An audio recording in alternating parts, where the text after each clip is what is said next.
안녕하세요. 향기설입니다. 이 시간에는 하늘은 하나님의 영광을 드러내고 말씀은 사람의 영혼을 소생시킨다는 제목으로 시편 19편을 중심으로 묵상하겠습니다.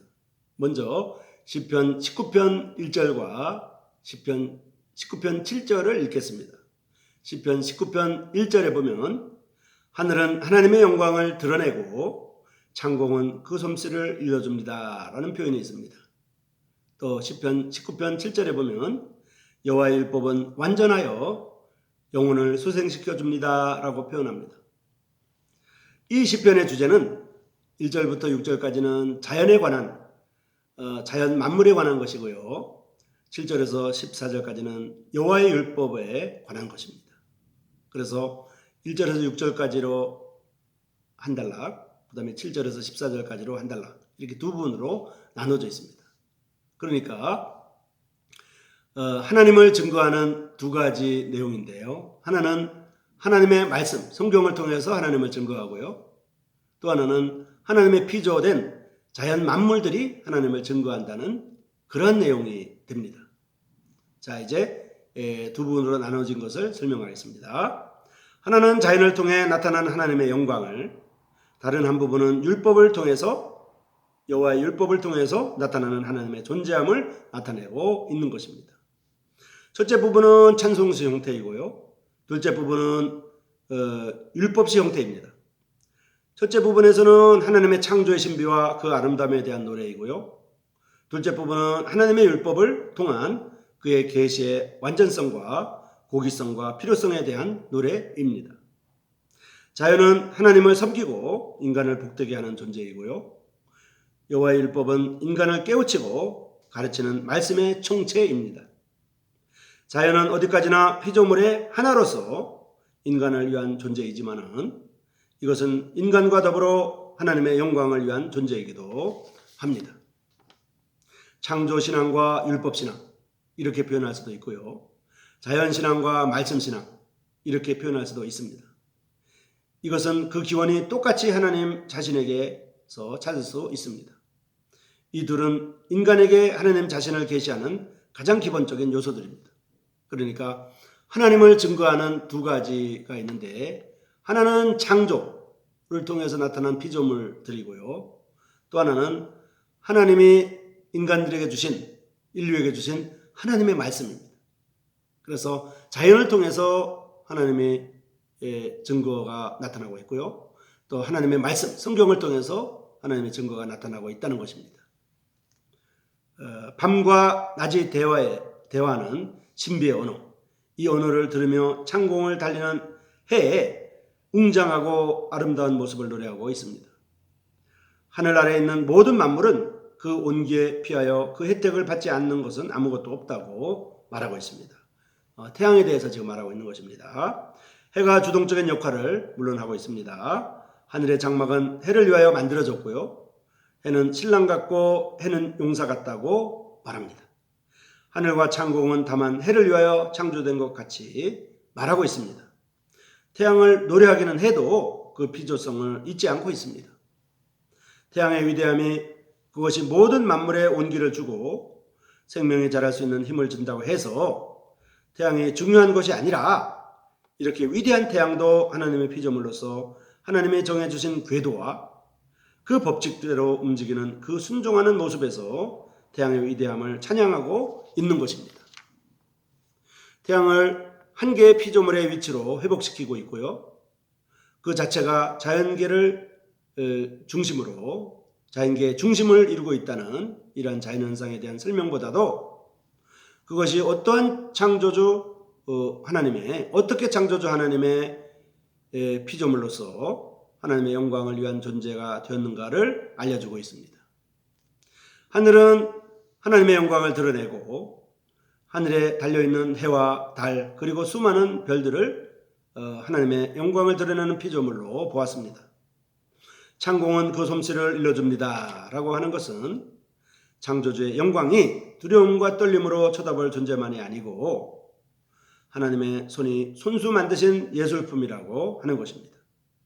예술품이라고 하는 것은 작가의 정신을 나타냅니다.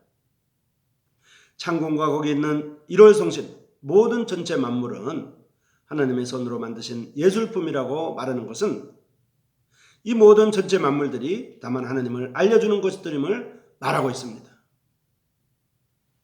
또 여호와의 율법은 어떤 것들일까요? 이 여호와의 율법을 여호와의 증거, 여호와의 교훈, 여호와의 계명, 여호와의 규례, 여호와의 도 등으로 다양하게 표시하고 있습니다. 여호와의 증거는 하나님을 알게 하는 증거요, 하나님이 우리 인간을 위하여 사랑과 구원을 베푸시는 것을 증거하는 것이고, 또 우리가 그분의 자녀인 것을 증거하는 것이며 그분의 백성이 되었다는 증거를 보여주고 있습니다. 여호와의 교훈은 이제 인간으로 하여금 바른 길로 가게 합니다. 그 교훈은 기쁨을 줍니다. 여호와의 계명은 인간이 하나님을 대해서 그리고 사람을 대해서 지켜야 할 말씀을 조목조목 밝혀주고 있습니다. 이 여호와의 계명은 우리 삶의 방향과 목적지와 그 과정을 환하게 알려주고 있습니다. 마치 어두운 발길을 등불로 밝혀 가야 할 곳을 가게 하듯이 인생의 좌표를 하나님의 말씀에서 찾고 있습니다. 그리고 하나님의 도는 하나님을 두려워하는 경외심입니다. 이 경외심은 제한된 우리의 삶을 영원으로 연결해 주고 있습니다. 하나님의 규례, 여호와의 규례, 이것은 진실하고 의롭다고 합니다. 하나님의 이러한 율법이야말로 인간들에게는 순금덩이나 꿀송이보다 더 사모할 대상이 됩니다. 가장 값있는 일과 가장 귀한 것은 여호와 하나님의 율법을 의지하는 삶을 가지는 것입니다. 성경에 있는 하나님의 말씀을 의지하는 삶을 가지는 것이라고 풀이할 수가 있습니다. 이 여호와의 율법으로 자기 허물을 깨닫고 이 세상을 살아가는 길잡이를 찾게 되고 죄를 짓지 않고 올바르게 살 수 있는 힘을 얻게 되는 것입니다. 자연과 율법, 천지 만물과 하나님의 말씀, 이 둘은 하나님이 우리 인간으로 하여금 참된 인간이 되게 하는 길을 알려주는 것입니다. 우리 입으로 하는 말이나 우리 마음으로 할 묵상은 하나님의 영광을 드러내는 자연을 생각하고 하나님이 인간의 알아야 할 것과 행해야 할 것과 걸어가야 할 일을 가르쳐주는 여호와의 율법을 밤낮으로 묵상함을 권고하고 있습니다. 자연과 율법, 그러니까 천지 만물과 하나님의 말씀인 성경, 이것을 통해서도 여호와는 우리의 반석이요 우리의 구속자이심을 알리고자 하는 것이 바로 이 시편 19편의 교훈입니다. 사람은 하나님의 만드신 천지 만물, 자연과 그 여호와의 율법, 성경의 말씀에서 여호와 하나님과 생명의 교제를 할 수 있음을 가르치고 있습니다. 자, 이 시간에는 하늘은 하나님의 영광을 드러내고 말씀은 사람의 영혼을 소생시킨다는 제목으로 말씀을 드렸습니다. 하나님을 증거하는 두 가지가 있는데요. 하나는 천지 만물이고요. 하나는 하나님의 말씀인 성경입니다. 하나님이 만드신 천지 만물이 하나님의 존재를 증거하고 있고요. 하나님이 주신 하나님의 말씀인 성경이 하나님의 존재를 증거하고 있습니다. 이 두 가지가 하나님이 살아계시고 또 우리 인간이 하나님의 피조물이며 모든 천지 만물들이 인간을 위하여 존재되었다고 하는 것을 보여주고 있습니다. 자, 이 시간에는 시편 19편을 통해서 자연과 여호와의 율법, 천지 만물과 하나님의 말씀인 성경에 대해서 묵상했습니다. 여러분 고맙습니다.